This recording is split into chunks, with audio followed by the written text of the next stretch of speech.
आइए भक्तों, आपकी सेवा में आ रहा हूँ मैं विनोद, गांव बादरी से। आज आपके लिए लेके आए हैं बहुत सुंदर कथा है, अति उत्तम। और बताऊंगा कि हर एक माता पिता अपनी पुत्री का नाम गांधारी क्यों नहीं रखता है। इसका रीज़न क्या है, इसमें है क्या है, इसमें नुकसान क्या है, ऐसा क्या है जो हर माता पिता अपनी लाडली बेटी से विशेष प्यार करते हैं। जब से जन्म लेती है और 12 वर्ष तक, 13 वर्ष तक, 15 वर्ष तक बहुत प्यार करते हैं, लेकिन अनेक नाम रखते हैं, गांधारी नाम क्यों नहीं रखते हैं। तो मैं इस वीडियो में आपको दर्शाने जा रहा हूँ कि अपनी बेटी का नाम क्यों नहीं रखते हैं। और हमारा चैनल है देहाती अनमोल कहानी, यूट्यूब चैनल के माध्यम से आप तक पहुंचा रहा हूं। तो भक्तों, ये बताने के लिए जा रहा हूं कि प्रत्येक आदमी अपनी लाडली बेटी से प्यार करता है, लेकिन गांधारी नाम क्यों नहीं रखता है। तो ये उस समय का कहानी है जिस समय महाभारत हो चुका था, 100 कौरव मारे गए थे, बड़ा करुणा क्रांदल था, विशेष ज़्यादा दिक्कत, विशेष ज़्यादा रानी महारानी परेशान थी। भगवान कन्हैया ने सोचा कि अभी मैं गांधारी माता के शिविर में जाकर के देखता हूँ कि माता उस समय क्या कर रही हैं। अब भगवान कन्हैया वहाँ से चले हैं, रात्रि के 12-1 बज रहा है, कौरव सब मारे गए हैं, केवल बचाए तो सिर्फ दुर्योधन। जब ये बचे हैं, भगवान कन्हैया वहाँ पे जब पहुँचे हैं और जब शिविर में अंदर प्रवेश किया है तो हाथ जोड़ करके कहा, माता मैं आपके चरणों में कोटि कोटि प्रणाम करता हूँ। हाथ जोड़ करके कहने लगे, माता कोटि कोटि प्रणाम करता हूँ। गांधारी ने आवाज़ पहचान करके कहा, कृष्ण, आपको कन्हैया कहूँ, कृष्ण कहूँ, गोपाल कहूँ, क्या कहूँ, केशव कहूँ, आपके अनेक नाम हैं, लेकिन मेरी आत्मा इतनी दुखित है तुम्हारे इस क्रियाकलाप से, जो आपने इतिहास रचा है, इससे मैं दुखी हूँ। और दुखी होने के कारण भक्तों, एक बात और बताऊं, भगवान कन्हैया से पहले युवराज दुर्योधन पहुंचे हैं। दुर्योधन ने जाकर के कहा, माता अब मैं तुम्हारी शरण में आया हूं, अगर ये बात मैं पहले मान लेता तो शायद हो सकता है इतना खून खराबा नहीं होता, इतना उग्र रूप धारण करके महाभारत नहीं होता। माता, मेरी कमी से, मेरी वजह से मेरे 100 भाई मारे गए हैं। अब माता, आपके चरणों की आशीर्वाद लेकर के मैं आपके पास आया हूँ। अब कौन सा रीजन है, क्या होना चाहिए जिससे मेरी जान बच जाए।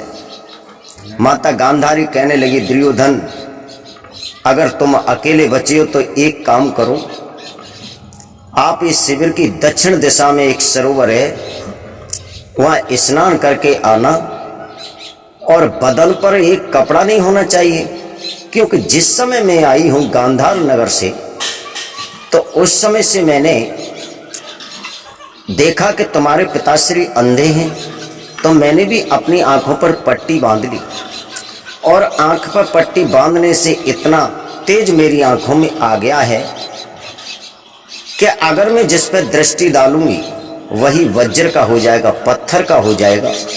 जिस पर 5 पांडव घात लगाए घूम रहे हैं कि दुर्योधन का हमें वध करना है, वो तुम्हें मार नहीं सकते, इतनी बात मेरी मान लो। दुर्योधन सुनते ही वहां से चले हैं और दक्षिण दिशा की तरफ जाकर के एक नदी बह रही है, उस नदी में स्नान करते हैं। स्नान करने के बाद में पुनः लौट करके आ रहे हैं।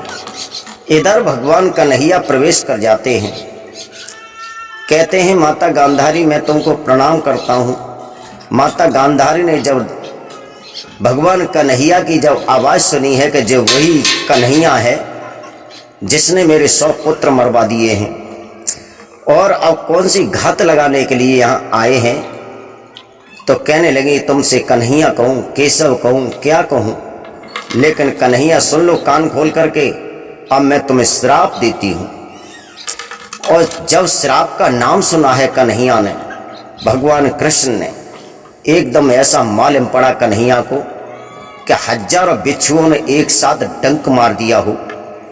जैसे कि जलती हुई अग्नि पर पैर पड़ जाता है मनुष्य का, वो एकदम भड़बड़ा जाता है। भगवान कन्हैया का दिमाग चकरा जाता है और कहने लगे माता जो तुम कहोगे वो मुझे स्वीकार है। तुरंत हाथ उठाते हुए माता गांधारी ने श्राप दे दिया कि हे कन्हैया, जिस समय जिस तरह से तुमने महाभारत के मैदान में मेरे कुल का विनाश कराया है, उसी तरह से मैं तुम्हें श्राप देती हूँ कि तुम्हारे जितने यादव हैं तुम्हारी आंखों के सामने लड़ भिड़कर मर जाएंगे, लेकिन तुम देखते रह जाओगे, विनाश हो जाएगा यादवों का, सब मारे जाएंगे। ये श्राप दे दिया भगवान को। भगवान 1 मिनट तो मौन रहे और मौन रहने के बाद में कहने लगे माता वैसे तो मैं चरण छूने के लिए आया था, लेकिन अब मैं जाने की आज्ञा चाहता हूँ। आपके चरण स्पर्श करने के लिए आया था, लेकिन अब मैं जाने की आज्ञा चाहता हूँ। गांधारी कहने लगी जाओ, मैंने तो तुम्हें जो देना था वो दे दिया। कन्हैया वहाँ से निकलते हैं और फिर लौट करके गांधारी की तरफ खड़े हो जाते, हाथ जोड़ते हैं और कहते हैं माता तुमने मुझे श्राप दिया है, तो एक शब्द मैं भी कहना चाहता हूँ जो श्रापित है, श्राप से भरा हुआ है। माता गांधारी कहने लगी कहो केशव, अब तुम क्या कहना चाहते हो। तब उन्होंने कहा था कि माता जिस माता पिता के पुत्री पैदा होगी कितनी प्यारी होगी, उन्हें कितनी भी अच्छी लगती होगी, लेकिन मेरा श्राप है कि तुम्हारा नाम आज तक कोई नहीं रखेगा अपनी पुत्री का। ये मेरा तुम्हारे लिए श्राप है। भगवान कन्हैया उस शिविर से निकल जाते हैं। उधर से दुर्योधन आते हैं और दुर्योधन जब आ रहे हैं, दुर्योधन को पूछा है हे राजकुमार इधर कहाँ जा रहे हो। इधर तो माता गांधारी का शिविर है, भानुमति का शिविर नहीं है। जिस अवस्था में आप जा रहे हो, नग्न अवस्था में। तो दुर्योधन कहने लगे हैं नहीं, मेरे 100 भाई मारे गए हैं, मैं अब वज्र का होने के लिए जा रहा हूँ। मुझे देखते ही मेरी माता पत्ती खोलेगी और दृष्टि पड़ते ही मेरा शरीर वज्र का हो जाएगा। भगवान ने कन्हैया ने कह दिया चले जाओ, लेकिन एक बात मैं अवश्य कहूँगा कि तुम बच्चा थे तब तो नंगे माँ के गोद में खेले, लेकिन अब तुम बड़े हो गए हो, तुम इस शरीर पर कुछ लपेट करके जाना चाहिए। तो उसी समय दुर्योधन ने केला के पत्ते लिए और अपने कमर से लपेट लिए और वहाँ से माता के पास आ गए। माता गांधारी को आवाज दिया माता मैं नग्न अवस्था में आया हुआ हूँ और अब तुम मुझ पर दृष्टि डालो। माता गांधारी ने जब पट्टी तोड़ करके फेंकी है और दृष्टि पड़ते ही सारा शरीर वज्र का हो जाता है दुर्योधन का। युवराज दुर्योधन की तरफ देखा तो सारा शरीर वज्र का हो गया, लेकिन जहां जहां पत्ता लग रहे थे वहीं है वो अंग कच्चा रह गया। तो आगे कथा बहुत है, आगे के बोलियम में आपको देंगे वक्तों। आपका लाड़ प्यार हमें मिलता रहा तो इसी तरह से आपको बहुत अच्छी अच्छी कथाएं देते रहेंगे, और आपका प्यार मिलता रहा तो वीडियो पे भी आएंगे। और अगर आपको शंका है तो मुझसे संपर्क करें। मैं भी चाहता हूँ कि लोग मुझसे संपर्क करें और सत्संग करें। मेरा नंबर है 9548 770 762 और हमारे चैनल को सब्सक्राइब करें और इसे लाइक करें, शेयर करें, जिससे हमारा मनोबल बढ़ेगा। और मैं चाहता हूँ आप खुश रहें, आप अच्छे रहें, स्वास्थ्य बढ़िया रहे। यही मैं अपनी वाणी को विराम देता हूँ। मेन पॉइंट हमारा ये रहा, गांधारी का नाम हर पिता अपनी पुत्री का क्यों नहीं रखता है। धन्यवाद।